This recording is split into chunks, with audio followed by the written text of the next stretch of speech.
Go beyond market headlines to understand the reasons for the day's movers and shakers.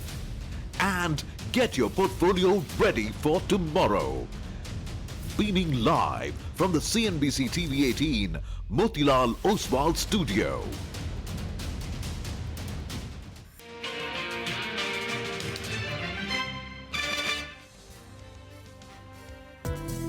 Hang Seng is down almost 1%. We've seen Taiwan index that is down 0.7%. Next upside level, if you want to really take a look at where the market can go, is 23,475. Sources indicating at least 3 senior level exits expected in the coming months. 15 points lower is what the Nifty is indicating. The sensex is down 30, so this is neither here nor there. It's kind of flattish, in the flattish zone.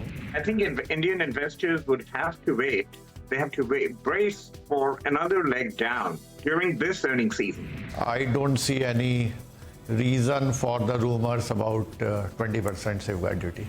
So we're trading above $3,280 an ounce at this point in time, which is an all-time high. And with those kind of gains, we are up by 25% in this year. All these 3-4 brands that I've been talking about today can easily aim for 1,000 crore turnover in the near future. The Nifty at 11 o'clock has dipped below the 23,300 mark, 40 points lower. Market regulator SEBI has said in this order is that there will be a forensic audit, which will be done in the books of Gensol Engineering. Nifty, while it's meandering around the 23,300 mark, it's the mid caps which have sharply come off the highs.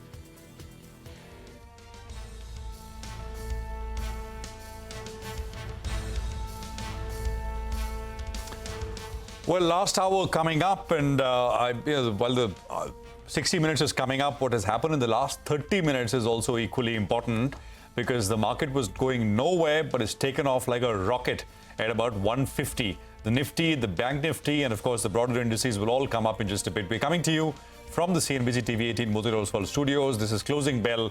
I'm Prashant. With me, my colleagues Nigel and Reema. Guys, hi. Afternoon. Hi, afternoon. At just 1:30, Manglam was saying markets are meandering around the 23,300 and now we're above 23,400. And as Prashant said, a rocket in the last 30 minutes. And this is in the face of subdued global cues. Asian markets were in the red, and Europe, at least the early rates are down in the red. Well, that's right. Just looking at the Nifty Bank, the way it's moved, and we know that the FIs have the highest amount of their holdings in the banking names itself, banking and financial space. It'll be interesting to see whether or not there's a follow-through in terms of the buying that they saw yesterday, because the Nifty Bank is the one that's leading us higher, and HDFC Bank, keep an eye out on that one. All of a sudden, the Nifty is still closer on 11% away from its 52-week high. HDFC Bank is at its 52-week high. So it came within a couple of rupees today of hitting the 52-week high. So just going by the price action on the Nifty Bank, let's see whether or not the FIs are buyers yet again. We'll have to keep an eye out on that. And in fact, we'll have Nimesh who will be joining in as well. He could give us a sneak peek. Absolutely. And, the other one is IndusInd Bank. It's almost like a repeat of yesterday, because it's up 7%, ended up about 7% yesterday. A very quick 15% coming off the lows this week so far. So that is the other one. And Axis, which is also due to report numbers, over the next few days, that has moved up to the high point as well, about 4.5%. So, this is led largely by what's happening as far as the Nifty Bank is concerned. The Bank Nifty, by the way, taken out all the retracement levels, etc., from the highs in late September last year. Actually, the Bank Nifty high was made in July of last year to the low that we saw in January of this year. It's taken off the 61.8% retracement, etc. And now it's not very far away from the highs that we saw in November 2024. And of course, the all-time high, which was made in September of last year. So, that's the Bank Nifty for you. Did not fall as much as what the Nifty did. And of course, it's coming back double time in a real fast way. Let's just look at the market breadth for a quick bit before we go any further. It's very positive. Almost 3:1 in favor of advances is what you have. So very stock-specific market and lots of activity in action that we will cover here. Reema. Hi. Wipro, by the way, has moved out 1% ahead of its numbers, which should be out closer to 4 o'clock. The press conference is 4:45, and Wipro is in the green at a time when names like Infosys are down in the red. Infy is down close to about 1%. PSU banks are outperforming even the private sector banks. So the Nifty PSU banking index is a gain of 2.5%. Frontline large SBI is higher in trade, but even a Bank of India, Indian Bank are up and about. Other than that, in terms of individual stocks, you've got CGD companies. We've been talking about Mahanagar Gas, IGL, but these stocks continue to slump under pressure. Mahanagar Gas is down close to about 5% Autos on the back foot today. In the frontline space, you've got Tata Motors, but even some of the other auto names ancillaries after yesterday's big move are just retracing a tad bit. And then you've got the casualty of the day, Gensol, that's plunged. Well, that's right, Rima. Well, let's find out what do you do from here, though. It's been a good trading session. Mitesh earlier today was talking about buy the dips. And the last couple of trading sessions as well, he's been maintaining his positive bias, which has worked out. Let's get him back on the show. Hi, Mitesh. Good afternoon. Good to see you when the call's working well. Ride it. Good afternoon, Raju. So I think, very good move happening on the index and led by Bank Nifty. I've been maintaining that while the overall session is positive, it is the financial which could do slightly better than the Nifty.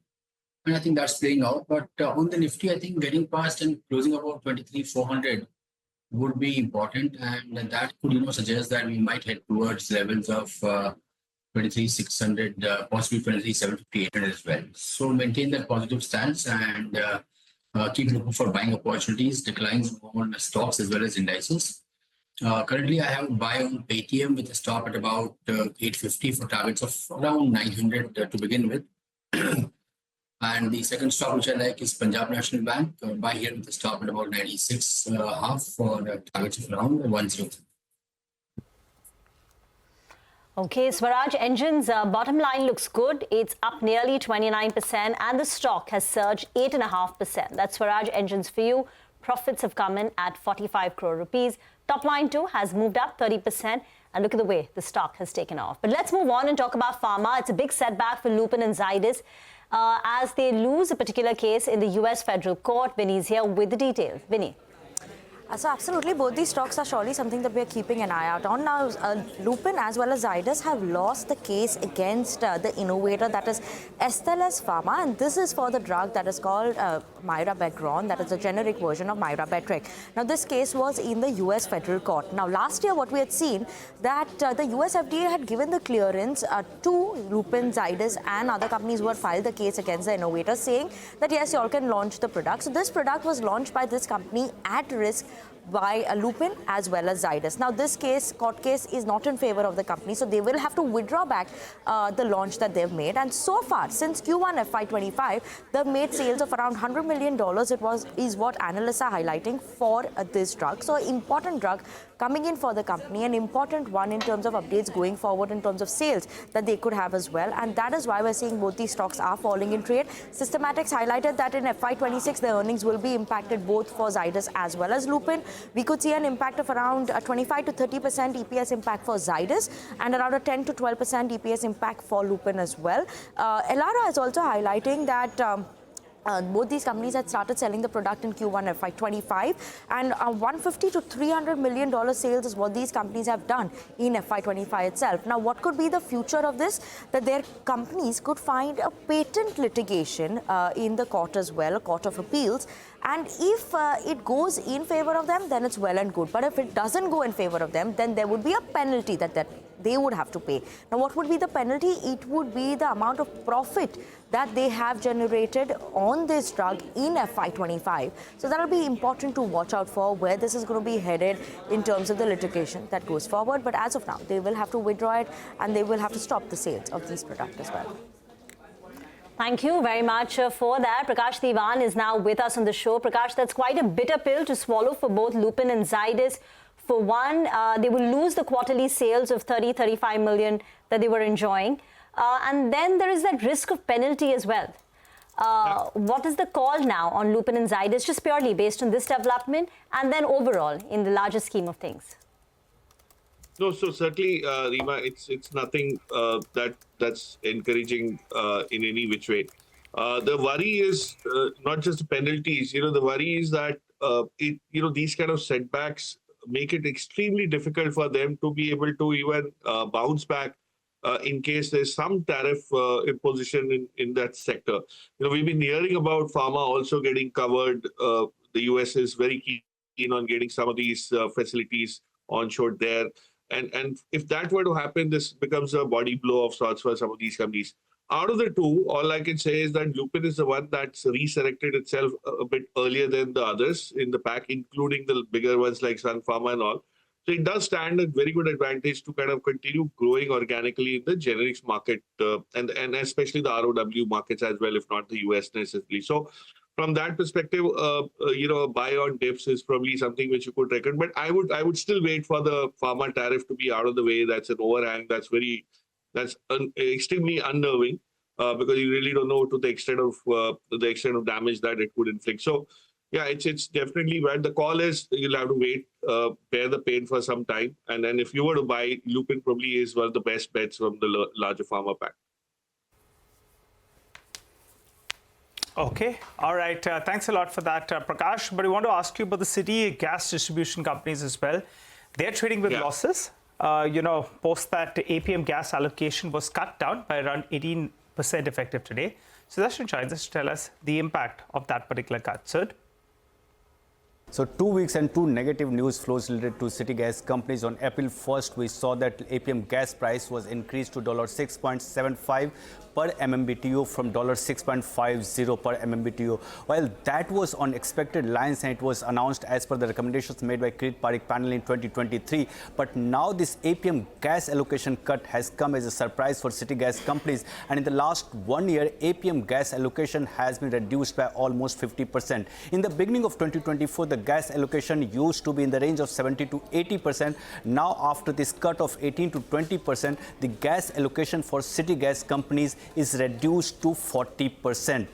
So MGL says this might have an impact on profitability. Same comment is made by Adani Total and IGL as well. CLSA believes that these companies, especially IGL and MGL, might have to take a price increase that might be less than ₹1 to pass on this cut in APM gas price. While Jefferies believe that it won't be that easy for city gas companies to pass on the APM gas cut. Also, it builds in flat EPS estimates over FY 25-27. But the question is the cut done, or there might be a further APM gas allocation cut we might see in the future? Well, that's right, sir, and that's weighing on the stocks as well. Will there be further cuts in the time to come? Prakash, what do you think? To be fair, these stocks actually have seen a bit of a recovery from the low point of the day. Mahanagar Gas is still under pressure, but IGL is almost at the green. It's down only around 1%. What's your view? Nigel, of course, this is definitely a setback. 18-20% coming at subsidized rates or at much lower rates is definitely an advantage that they lose out on. But then, I think the reaction has been a bit strong because nobody saw it coming. We were talking about pricing being, discussed as part of the Kirit Parikh committee. But this, the allocation itself was not something which was on the cards. But I can also tell you the relief is that globally, LNG prices are likely to be much lower. It's just the logistics cost that's probably not yet kept itself in tune with the glut that you are anticipating in LNG. If that were to happen, this might not be so much of a setback. It will probably get diluted because your market prices itself will be low. You look at how this, and this is one of the reasons because the regulatory overhang that these companies really don't trade at very rich multiples. Even on a trailing basis, I think MGL would probably be under 12 and IGL could probably be close to 14. So that's one of the reasons why such large companies with high replacement costs also don't get great valuation because of it. What I like in that space, and just to give you a different perspective, is companies that have gas allocation already tied up and fully stitched up. And then there's a company which has recently come into the listed space called IRM. IRM Energy is something which is fairly new. Got listed on the RARA days of great IPO listings and went all the way to 600 plus, I remember. But then, of course, it's now realistically at lower valuations and reasonable valuations, and it has some potential to kind of grow from here as well. Prakash, what about IndusInd Bank? In 2 days, stock has rallied close to about 12%. The street is looking forward for some sort of a cleanup. What we've learned from sources is that some senior level exits will take place. Succession planning is anyway, is on track, perhaps will happen. Your thoughts on IndusInd Bank after this kind of an up move in 2 days? So, Rima, this is reminding me of, as kids, we used to have some of the kids in the class scoring very poor marks, almost failing or probably failing. and then the parents would come for a recheck on the exam paper, and somehow, there would be some incremental 2 or 3 marks getting added, but they would still fail. So, the derivative damage, the damage on account of the derivative portfolio has been significant. But now that the audit has found that it's probably less than what the management anticipated, or in line with what the management anticipated, the market's probably seeing it as a little bit of a relief. But let me tell you, whatever is happening is going to be extremely difficult for the bank to come back and get its mojo back in terms of being competitive in an environment where everybody is seeking credit growth, which is not coming easy. And now the cost of funds is going to become much relatively easier for even the bigger ones like Kotak. Kotak has one of the highest cost of deposits or cost of funds, about 30 basis points higher than probably the other private sector banks. But if they were to be so competitive, I doubt if IndusInd could see growth. So they'll anemic growth, a little bit of repair that might take time. So I don't know whether you should get excited. Of course, there's recovery, the short covering, whatever you call it. But fundamentally, I don't think it's out of the woods yet. So I would stay away for some more time. All right, Prakash, I wanted to ask you about these wires and cables players. Earlier this morning, one of the stocks that were looking interesting on the charts was Havells, because yesterday there was big delivery-based buying. There were a couple of sell-side notes that were questioning that investment into that solar part of the business for around 600 crores, which was 25% of the cash in books. And they were questioning the rationale. So yesterday we did see some shots get into the system, but then they gradually covered up. And in fact, if you compare yesterday's low to today, the stock is 6-7% higher from that price itself. It seems the street is sensing better set of numbers. You like anything? Remember these stocks, when there were new players coming in there, they got hit hard. But now they're bouncing back, Havells, Polycab as well. No, you're absolutely right. It's a great observation because, the incumbents were likely to kind of impact some sort of a market share shift.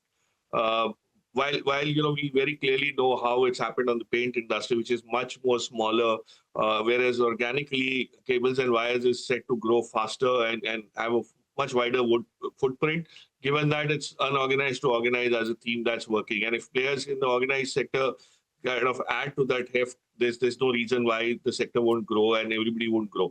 The only thing is valuations were stretched. There was a trigger to rationalize that. But, the best way to play this, Nigel, is to look at some of the players that supply a lot of these specialty polymers to cables and wires.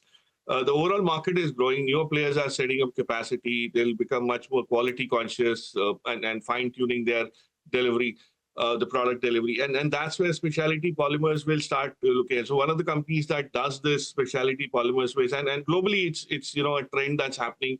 They're making a comeback within that pocket. It's a very narrow field, but look at Supreme Industries, for instance. It's kind of off from its highs. It's closer to its 52-week lows. Just started kind of limping back into reckoning. My sense is you'd rather play with something which supplies a lot of the raw material to these companies than to straight away go into that competitive environment of cables and wires. By the way, I think that China headline is what has sparked this move, right? Yeah. There was that headline on Bloomberg which said that, and this was all source-based because I was looking, US futures also perked up around that 150, 155 mark. Essentially, China saying that they're open to talks if some of its conditions are met. And one of the conditions is interesting, show respect. Yeah. That's, but it's true. Show respect, appoint a point person, rein in your sort of cabinet members from making statements, be more consistent with China. And of course, they've thrown in Taiwan as well. Taiwan has got to be on the table for these trade talks. So it looks like, it's still, I think market got excited because it shows willingness to engage on China's part. But we don't have official confirmation. One, this is, as I said, is a Bloomberg story, quoting sources. But it'll be interesting how this goes. Interesting comments coming in from the Chinese representative. But I also want to hear what Trump has to do because he's tried everything, right? He's tried to cut down on the taxes, on the expenditure dodge. Then, in fact, he's tried to push through these tariffs. and he's got a problem because he has to, roll forward some part of that debt as well. So he's throwing everything at it, and actually his plan was going well, till the yields spiked up. So, But analysts are also pointing out that there will be pressure now from the industry, the tech industry. For instance, Nvidia share prices are down because the restrictions will hurt their exports into China. China has now disallowed imports from Boeing and other aircraft. Yeah. So even these industries will put pressure on White House that guys go ahead and now strike some sort of a resolution, some sort of a deal, because it's hurting both sides of the equation. Indeed. I mean, it's a fluid situation, but I just wanted to sort of put on the table the reason why I think we got a bit of a pop. U.S. equity futures jumped about 1.25% on those headlines, and I think we are seeing a bit of a move across the board in other markets as well. So that's what we have going. Prakash, any thoughts on anything out of the PSU space you like? I was, banks or otherwise. No, I mean, banks there's enough that's been discussed, but I would still look at some of these smaller private sector banks which are far more agile to take advantage of any kind of an arbitrage they get when interest rates start softening and the lending rates are continuing to kind of be slightly firm. So, the likes of CSB, and, if your risk, this thing allows you profile, then probably a South Indian bank. But, banks aside, I think the PSU pack is something which will see a lot of money getting allocated, Prashant. And for the simple reason why I say this is that it remains largely resilient to tariffs or whatever uncertainty related to tariffs that we are witnessing. And secondly, the government allocation on capex is starting from April. It's just started from April, and that is likely to kind of start showing strength. Look at some of these power players like NTPC and all, and we are going to peak summer, power usage, and the power demand will kind of again spark a debate on whether we have adequate power supply. So whether renewables is contributing or not, it will continue to contribute. I'm not saying that's going to go away, but some of these companies, some of these facilities, utilities will start kind of getting valued much more. And hard assets is what you need to be into, and utilities is probably one of the best. I would look at some of these companies in softer times. Okay, we'll slip into a break. Prakash, thank you very much for joining in. The gains are getting bigger now for the, at least for the banking names. IndusInd Bank, 7.5%. Axis Bank has a gain of close to about 4.5%. SBI is advanced over 1%. So things are looking up, at least for the banking pack, and that's pushing up the overall indices. Get into a break. On the other side, we'll touch base with Varun Goyal from Mirae Asset Investment Managers on the other side.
Welcome back. Gold prices continue to climb and now touching close to $3,300 per ounce, setting a new record. Record after record every single day, Manisha, when it comes to gold. Oh, well, yes, and the gold prices should come in on your screens, Rima, because it's not 3,300 anymore. It's above 3,300. And just before I checked, before I came here, it was trading at 3,315. So there you have it. It's an all-time high yet again. Every time we've talked about gold today, it's hit a new all-time high. So 3,315 to this point is an all-time high that we've seen in gold. 2.5% of gain on your screens. And that price of gold on MCX at 95,000 rupees per 10 grams. Less than 5,000 rupees from a lakh rupees at 10 grams is what the markets are looking at now. Actually, when you step out to buy gold today, it almost is at a lakh, because to this price, you have to add 3% GST. You also have to add even minimal making charges, and that's already taken the prices to a lakh rupees. You know, this run up to 3,300, the last $1,000 an ounce of a run up that the gold prices has seen has been the fastest, has been done in a shortest gap of time. We've seen prices gain up by almost 26% now in this year, and this compares to 28% of gains in the previous year as well. So that is what the month of April has done in last many years. With that chart, I show you that. And as you can see, it has been a steady and subtle growth in all of these years there. But the last 1 year, the last 12 months, and that 42% of gains that you see in the last 1 year clearly has been the fastest run that gold has done in a lot of time there. Well, various factors supportive, of course, are the tariff concerns, tariff leading to recession concerns, and then the markets also are looking at decline in dollar index. The geopolitical tensions have just about continued. And also when you look at the chart, from 2000 to 2025, in these 25 years, it has been only 2 years that gold has given you a stronger negative return. Apart from that, the other 23 years have been on the positive side. So that pattern also tells you that investing in gold is on a stronger side. The ETF buying has been strong. The global central bank has been buyers for last 3 years now, and 1,000 tons of gold every year being bought by global central banks. So everywhere that you look, we're looking at very positive cues coming into the market. Uncharted territory, not too many people want to talk about where the gold prices can go. People are talking about correction from here as well, but the momentum is still on the higher side. And with 3,300 already done, the next targets on the street now are 3,500, 3,700. Extreme cases can take the gold prices to $4,000 an ounce as well, are the conversations that we're hearing. I heard, Manisha, you put out that 8,000 target 3 years out, right? I remember that.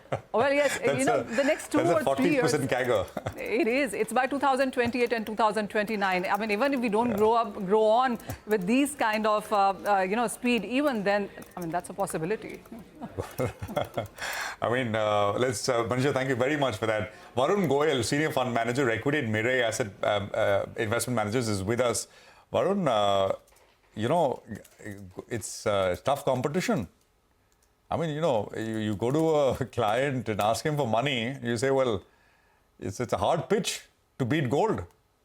Good afternoon, Prashant. No doubt gold has been a phenomenal asset class for Indians, especially because of the benefit of rupee, and has been phenomenal returns in the last 10, 20 years. No doubt about it. But are you seeing... Did you, as an analyst, right? Purely as an analyst, what is your sense? It's not exactly your area of specialization, but I mean, I'm sure you got an eye on it, right?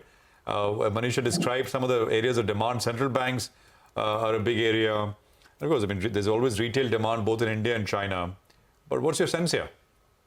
Prashant, as you rightly mentioned, I'm no expert on gold, so I'm just an admirer of gold prices like you are. But equity, maybe that is based on what has happened in the last few months. Maybe we are looking at a low double-digit kind of earnings growth this year, and hopefully, that should lead to a much better equity outlet sentiment as compared to what we have at this point in time. Okay, let's just talk about one area which, of course, is leading, which is banks today, Varun. I think we've got deposit cuts from SBI, HDFC, and now ICICI. So I guess that takes some of the, create some buffer at least, because you got to cut lending rates as well. What is your sense? Is interest going to really come back into the space, and any ideas here? No, I think broadly what we're seeing is a very significant easing of both liquidity and interest rates by RBI.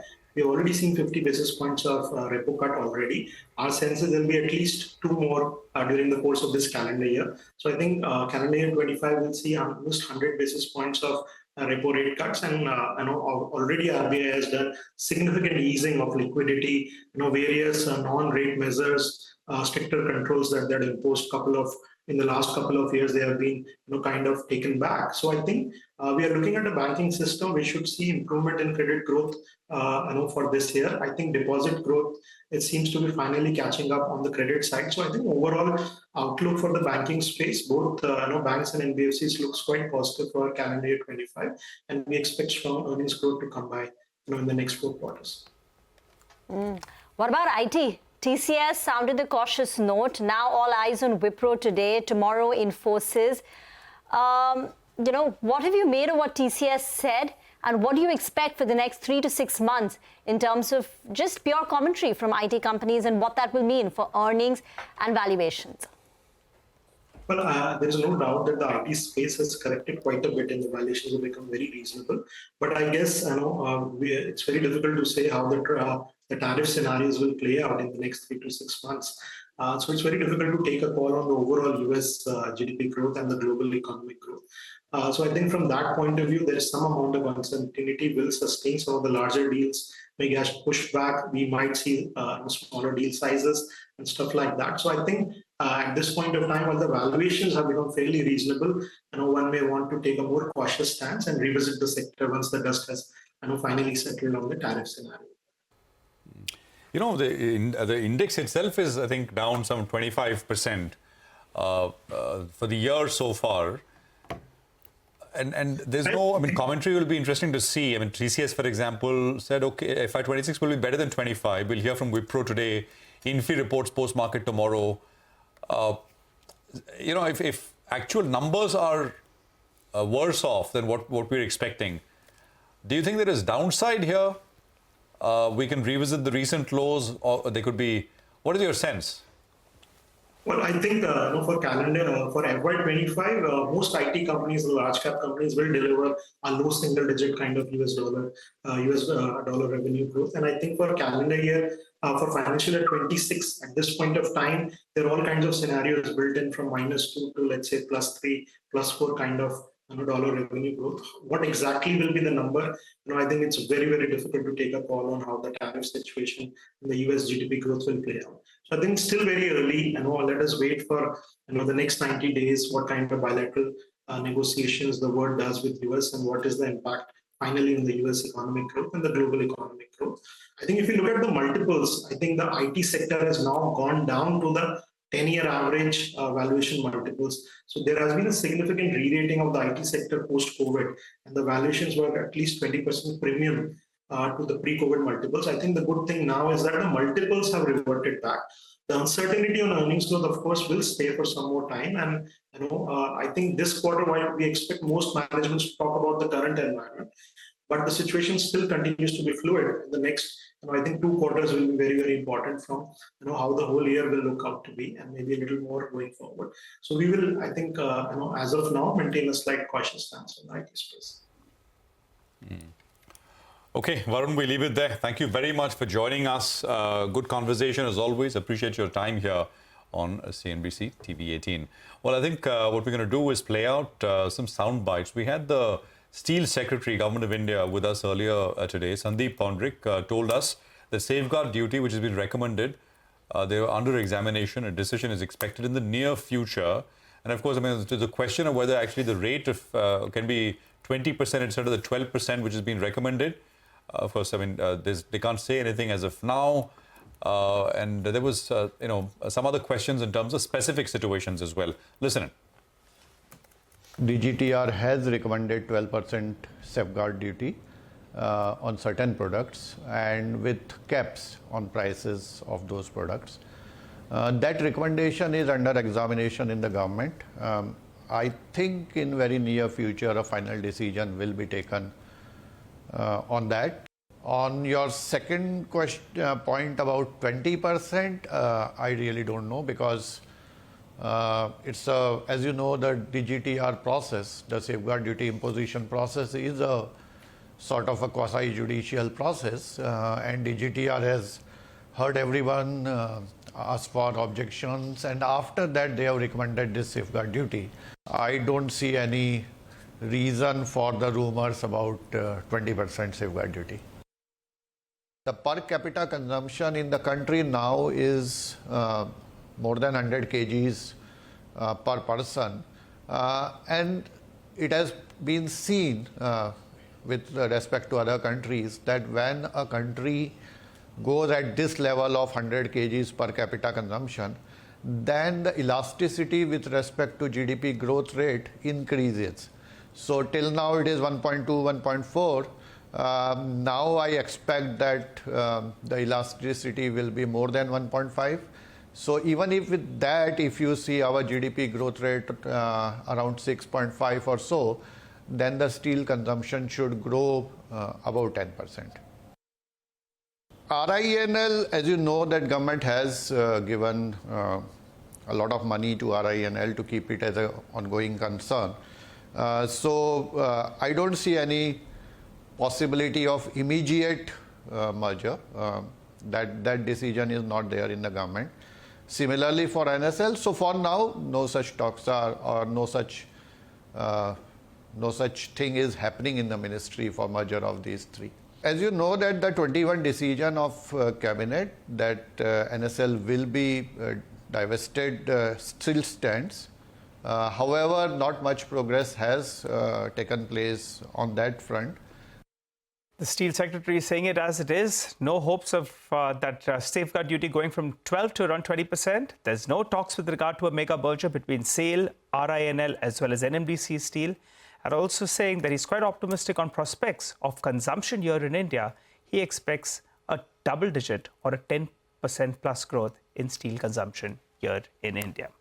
Well, time to slip into a short break. On the other side, dealing room chatter is waiting for us. Nimesh has got an update with regard to markets as well as a few stocks. We'll also get our technical expert back on to give us some buy and sell recommendations.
Welcome back. Well, another day, and it appears another day we're going to end at the high point of the day. So this market is actually looking good because on a day-to-day basis, you see the surge that comes at the final hour of trade, and the last tick actually is at the day's high. And as we speak, we're up 110 points odd.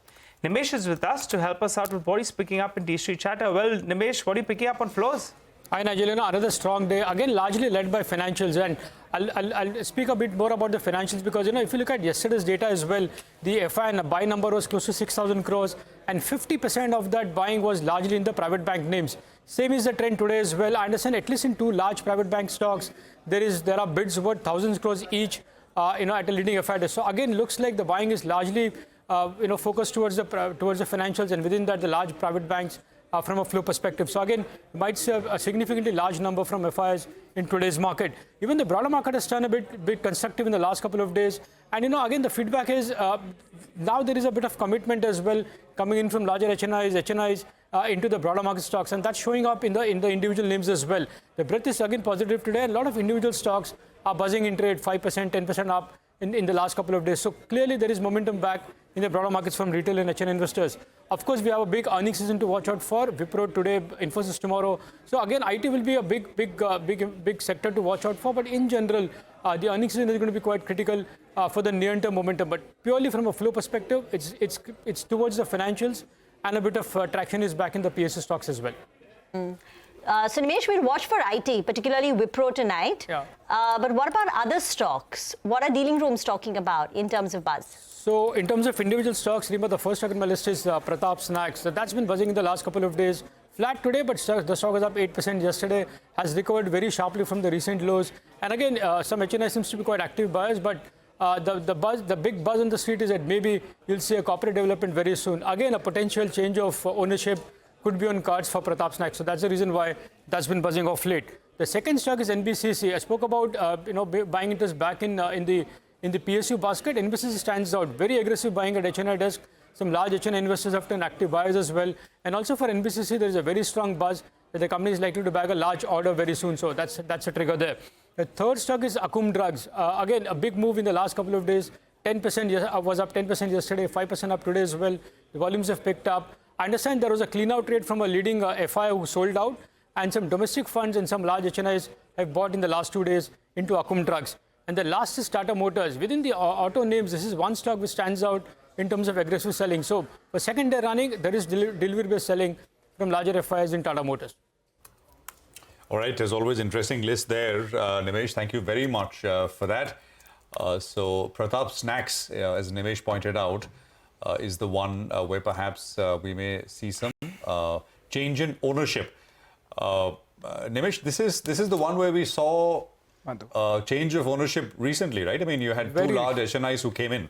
Yeah, yes, Prashant. So there was a large block. The PE got exited. The entire PE stake was bought by two entities, and then there was an open offer as well. The open offer is closed. There was hardly any participation in the open offer, but now I understand there could be further change in ownership with regards to Pratap Snacks. Okay, all right. We'll see how this one goes. But on the radar now, as are a few other things like IDFC First, for example, which is, of course, the board meeting is tomorrow. And we've been highlighting that with Nimesh earlier on as well. All right, let's talk about what to trade in terms of here and now. Mitesh is here with some BTST trades. Mitesh, what do you have?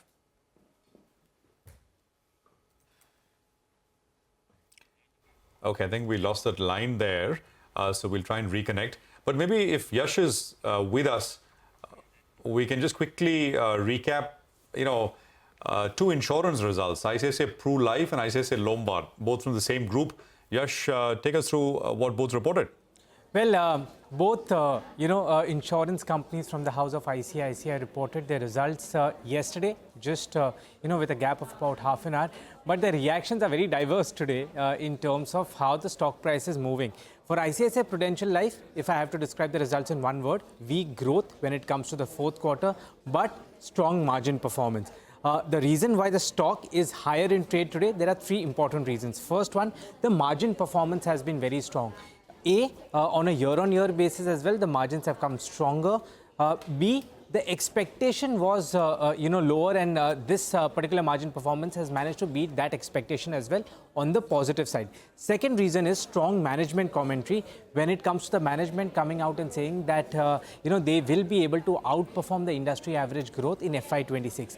Third one is the positioning itself. The stock was down 14% in the last 3 months. The fear about margins seems to be non-existent, at least as far as the Q4 result is concerned. And hence, the stock has sort of, picked that up and is moving higher in trade today.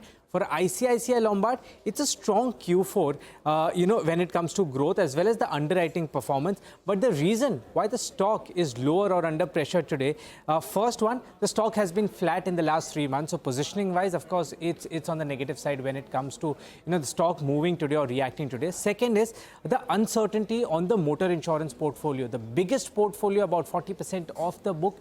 But how will it pan out in FY26 with auto sales being a little disappointing? There is a lot of uncertainty in terms of how motor insurance portfolio for ICICI Lombard will work out.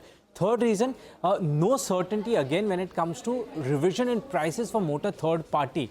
The company and the sector has been expecting a revision for a few years now, hasn't happened again for FY26. There is no certainty, no word. The management also on the channel said the same thing on how the prices would be revised in FY26, if they would be revised, at all. And that is also playing on the stock today. Thank you very much for that. And let's talk about Wipro. That's the one to watch. Well, on the top, expect a subdued quarter. One, because Q4 is seasonally weak. And two, because of the macro uncertainty. As TCS said, some projects which were expected to start got pushed forward, got delayed. Decisions are taking longer to close. The sales cycle is getting elongated. And that hurts sentiment towards the end of the quarter. And that would be seen even for the rest of the IT pack. So for Wipro, expect a revenue decline quarter on quarter, but within the company's guided band. Dollar revenue growth seen down 0.5%. Constant currency revenue growth seen down 0.2%, but within the company's guided band. Now, again, when your revenues are not growing, there is pressure on margins. So EBIT margins are likely to decline by 40 basis points to 17.1%. But the street will track the Q1 guidance very closely. Now, consensus appears to be -1 to +1%. But remember, these numbers were set before the uncertainty got ratcheted up. The numbers came in, most of the analyst notes came in very early part of April. And since then, we've seen a lot more volatility and uncertainty. So will the management be conservative? So don't be surprised if the guidance turns out to be a little worse than -1 to +1%. Also remember, Wipro has a little higher exposure to discretionary demand because of the Capco acquisition. Capco is a consulting company that they acquired in Europe, and therefore the company has a higher exposure to discretionary demand. So what the company says on that would be watched very closely. So that's Wipro for you. Okay, all right. Thanks a lot for that, Rima. Well, let's get in Mayuresh Joshi, who joins us on the show. Hi, Mayuresh. Good afternoon. Good to see you, Ben. What's your view on tech? You hear diverse views. One is that valuations now have come into its long-term averages. On the flip side, there's so much uncertainty. Why would you invest in IT when you're going to get minimal growth and the stocks are, not trading extremely cheap? Which way would you go? Afternoon, Nigel. No, I think we're clearly on the sidelines. So I think for a whole host of reasons that Rima just mentioned, the expectation largely is that even if the recovery starts coming in for the sector as a whole, that will be back-ended probably in the second half as we see in this financial year itself. And therefore, I think to probably forecast some element of earnings recovery happening, assuming there are a lot of headwinds in the next few months, what happens to client order wins, what happens to pricing, what happens to margins, what happens to the bench strength in terms of utilization levels as well. And therefore, I think when you're navigating through a whole host of these factors, which remain rather uncertain as we speak, that uncertainty element is something that the street might not want to believe in at this juncture. And therefore, I think our own take is that the back-end recovery might only happen in the second half of this financial year. A large part of the price damage, in our opinion, is already done, Nigel, with the IT stocks. So to a certain extent, it might be a time-wise correction that a lot of stocks within this space might go through. But a few of the mid-cap IT stocks, which are showing relative strength as we speak, and if they deliver on numbers and if the commentaries are good enough as well, might actually be outliers in the whole scenario as we speak. So I think we will watch out for mid-cap IT, specifically stocks like a Persistent, Coforge, or an Emphasis. Mayuresh, this entire move in the banking names, HDFC Bank is quietly up almost 25% from its lows. And so are many other names. IndusInd, of course, it was a very shocking move down, and it's a fast move up, some 15% in 2 days. And of course, others are doing well. Any thoughts here? Afternoon, Prashant. No, again, I think banks as a consensus, as a space, probably remains on the radar for every investor and analyst on the street. I think there are 2-3 reasons why a lot of people are probably even looking at banking stocks. I think the first primary reason is expectations in terms of a strong recovery that you've probably seen in deposit trends. And the deterioration that you've probably seen in the overall CASA book over the last few quarters, I think that should largely be behind us. So it's going to be the next few quarters might be a periodicity where I think you might see actually deposits coming back to normalization. And therefore, I think the bottoming out of the CASA deterioration as we speak. The advances deposit ratio should improve. The second element, obviously, is in terms of the risk weights that a lot of the banks had assigned earlier, and with the regulatory tweaks that have probably happened as we speak again, there is expectation that with the tweaks that have probably happened, asset quality pressures should probably remain stable or in fact start going down because of the strong credit underwriting that we've seen for a large part of the universe. And this will also probably abet a large part in terms of provisioning that a lot of these banks have probably done, therefore driving down the cost to income ratios. Last but not the least, I think the expectations with the rate cut that we've probably seen, expectations that there might be a couple of more rate cuts as we head into the next few months, might actually mean that NIMs might actually stabilize and improve going forward as well. And that probably might also indicate that stronger liability franchises might actually do well in the next few quarters as well. So I think we remain optimistic. I think the rating rankings for the entire sector look pretty decent. It's one of the strongest sectors in the strongest quadrants, as we put it, as far as earnings are concerned. And therefore, large leadership stocks, as we've always believed, as per our philosophy, stocks like an ICICI Bank, stock like Kotak Bank within the private names, State Bank of India, Bank of Baroda within the public sector names, might actually fare well over the next few quarters. Mayuresh, do stay on. We need to slip into a mandatory break before close. But as we do that, here is some good news for all our viewers. India's business news leader is now just a click away. Introducing CNBC-TV18's all-new app. Get instant access to our news, all the articles, financial world updates at your fingertips. So download the CNBC-TV18 app now from the Apple or the Google Play Store, or you could just scan the QR code on your screen.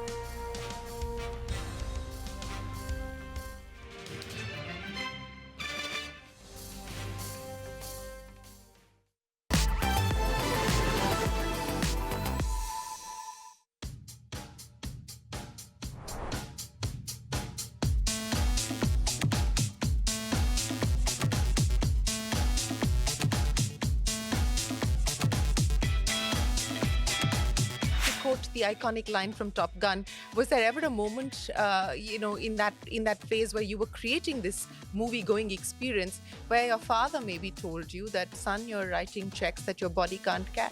He made me cost conscious. He made sure that I didn't spend that kind of capex, that there'll be no returns.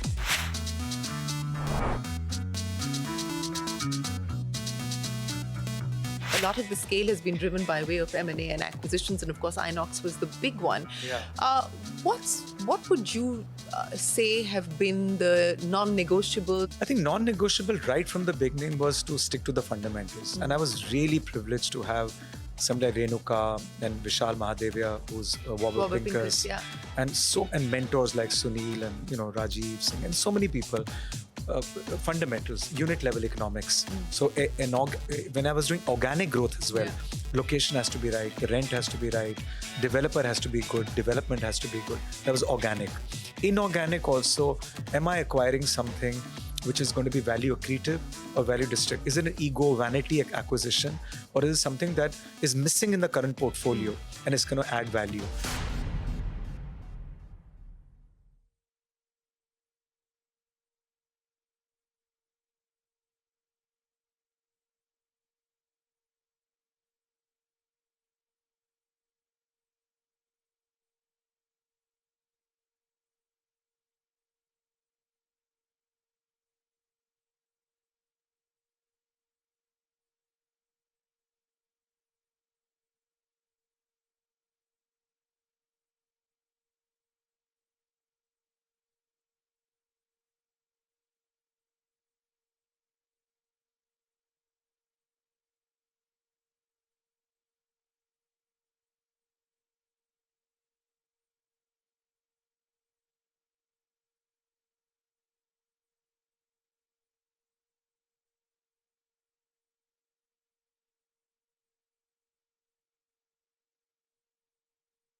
Okay, welcome back. There's about 6 minutes to go for market closing, and it's clearly a bank-led move. The Nifty is up 0.5%, but the Nifty Bank is up 1.5%. So that's the extent of outperformance that banks and financials have really seen today. And I mean, if it goes like this, the Bank Nifty will be first off the indices, which will basically get back to its previous highs. So, you know, wait for that as well in that sense. You know, PSUs, NBCC is something which stands out. It's got a very strong move, 7%, and very strong volumes as well. I think NBCC was part of Nimish's chatter list as well. So that has been doing well since the morning. EIL, actually there are a lot of these PSU names which are participating. Dredging Corp is another one which is about 8% higher. And all these have got volumes as well at this point. So GMDC is up 10%, another PSU name which is looking good.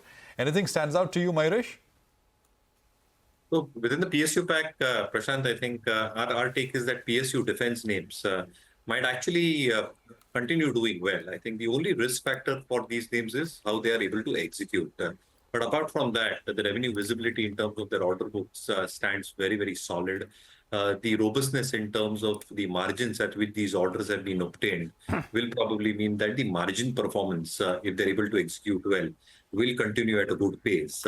And that will probably affect directly in terms of bottom line growth. So I think the earnings growth, where there is a lot of concern on how earnings will probably grow for certain pockets within the market, if PSU defense companies might execute well, in the coming few quarters, I think the earnings growth sustainability argument probably would stay with them. So I think a few of the select shipbuilders, as an example, is something where our belief is that the rating rankings, institutional holding look extremely, extremely strong, and therefore a little bit more positive in the defense PSU space as we speak.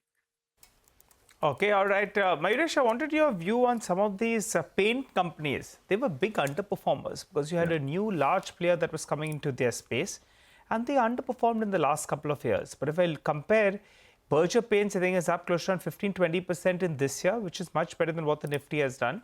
You have Asian Paints as well that's pulled back. Remember, these stocks went through a period of big underperformance.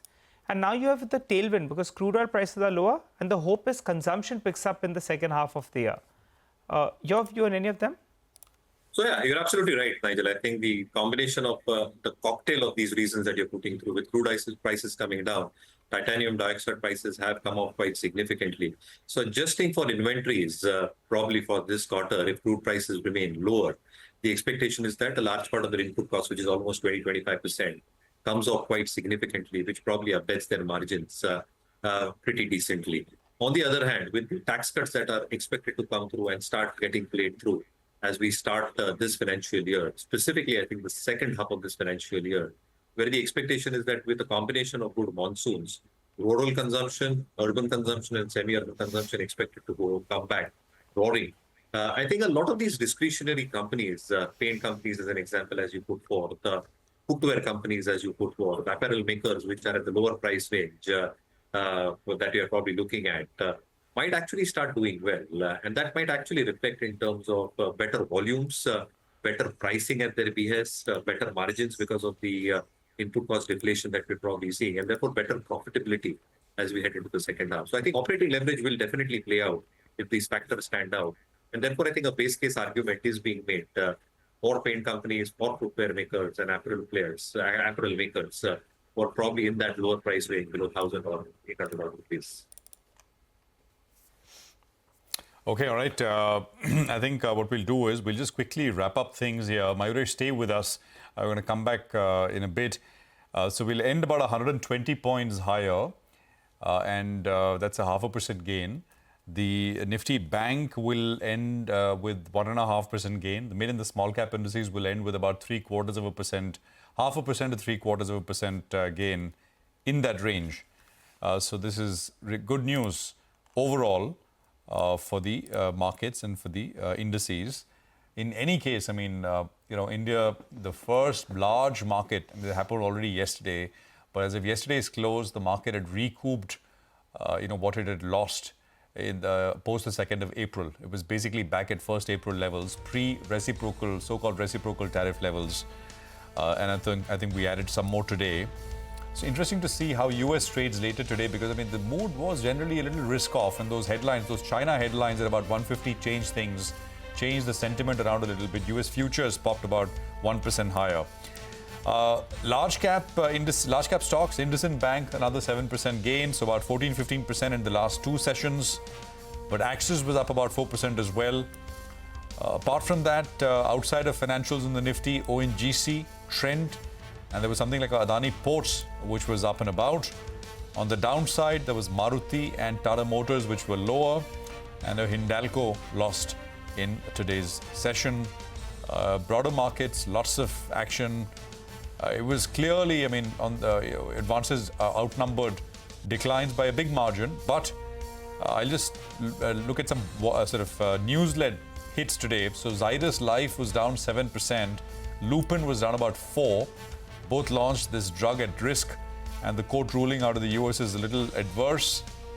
So they took a knock. And of course, the gas distribution companies, MGL and IGL, were the other two which came under some pressure. There were some other losers as well. Some hospital names like Fortis, Rainbow Hospitals, etc. But that's about it. But big list of mid-cap gainers that we had today. Well, that's right. NBCC was up 7%. Indian Bank was up 5%. Bank of India was up another 4%. Union Bank as well did pretty well in today's trading session. So quite a few stocks that were gaining in the broader markets. You had a few more stocks. SMS Life Sciences, no, volume's not very, very high out there. But you had Sami Hotels, That stock went home with a gain of around 12%. Cupid as well was up 11% in trade. JBM Auto firing away, up close to around 10% in trade today. And Walchand Nagar as well was up close to around 10% or thereabouts. So plenty of winners in the broader markets. That's the reason your portfolios would be feeling good for today. I'll tell you what, we'll wrap up on this edition of Closing Bell. You don't go anywhere. Market Forward comes up next.